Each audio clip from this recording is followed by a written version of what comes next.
Mtazamaji, ukosefu wa ushirikishwaji wa jamii kuhusiana na masuala ya usimamizi wa ardhi linasalia kuwa tishio kuu kwa mipango ya maendeleo kwenye maeneo ya mashinani.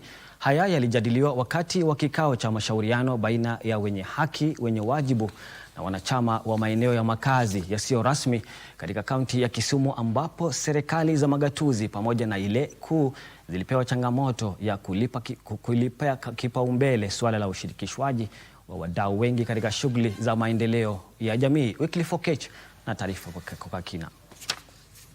Kwa wanachama wa jamii ya Wanubi wanaoishi kwenye ardhi ya zaidi ya ekari 100 kwenye eneo la Kibos lililoko kaunti ya Kisumu wakati wa chamuko la ugonjwa wa COVID-19 mnamo mwaka 2021 ni mfano wa ushirikishwaji duni wa kijamii na wanaojibikia masuala ya usimamizi wa ardhi.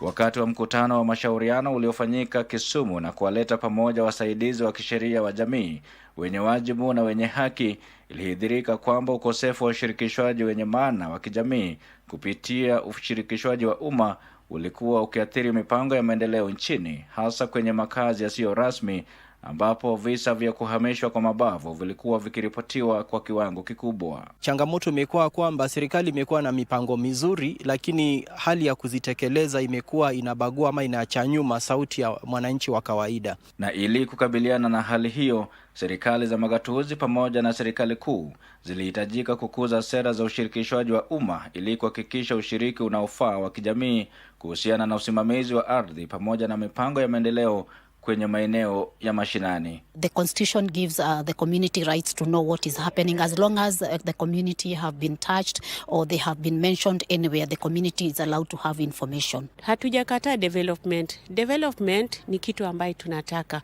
but let it be in a proper manner. Vikao zaidi vya uhamasishaji kuhusu masuala ya makazi pia vilipendekezwa ili kusaidia jamii kuelewa vyema dhana ya makazi ya kijamii. Hata kama development inafanywa, lazima waangazie masuala ya human rights, na ndio maana tunasema lazima communities wahusishwe through public participation, lazima kukuwe na accountability. Nikiripotia runinga ya Channel 1 kutoka kaunti ya Kisumu, mimi ni Wycliffe